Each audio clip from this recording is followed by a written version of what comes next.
好多香港嘅女仔咧都話咧，又搽精華又食產品咧，面部嘅皮膚嘅彈性都唔好咁樣。根據咧最新嘅學術研究話俾我哋聽咧，嗰個答案可能同你條腸有關。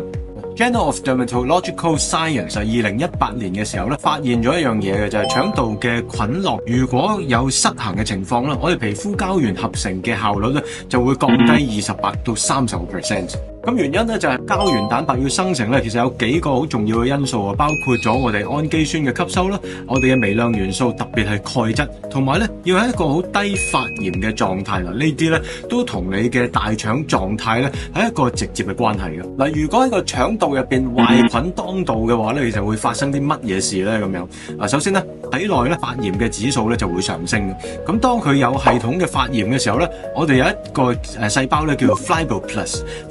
咧就係會製造呢個膠原蛋白嘅細胞嚟嘅，咁佢就會被抑壓，所以咧就會有困難去製造呢一個骨膠原。根據 Nutrients 2020年嘅時候嘅實驗發現啦，喺一個身體高發炎嘅狀態嘅時候咧，我哋嘅 Type 1 Collagen 咧就會少咗1/3。咁即係話，其實就算你補到嗰個膠原蛋白嘅材料都好啦，你身體冇人幫你做膠原蛋白，根本用唔着㗎。你一定會想問啊，咁究竟補骨膠原要有個效，究竟即係要點做咧？咁樣今日咧就話俾大家聽，其實答案咧同你條腸有關。咁第一個步驟咧，我哋可以咁做嘅就係咧要補充一啲有益嘅益生菌啦。嗱，包括咧2大嘅種類，就係我哋好熟悉嘅乳酸菌，另一種咧就係比菲德氏菌。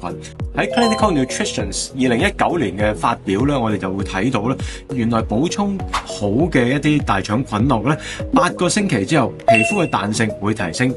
11%。嗱，第二個部分咧就係食呢一個膠原肽咧，係要加埋呢一個益生菌一齊去補嘅，即係話如果大家咧已經開始去補充你嘅膠原蛋白嘅原材料咧，同時都要增加益生菌嘅一個補充，咁啊腸道嘅吸收率增加咧，其實氨基酸嘅利用率咧就會同時增加噶啦。最後啦，呢一點咧可能好多人都犯緊嘅就係避免空肚飲咖啡。係啦，朝頭早咧咖啡因咧喺我哋嘅腸道咧就會抑壓我哋呢一啲嘅益菌嗰個嘅生長嘅，咁所以咧記住，當你嘅腸道亂嘅時候咧，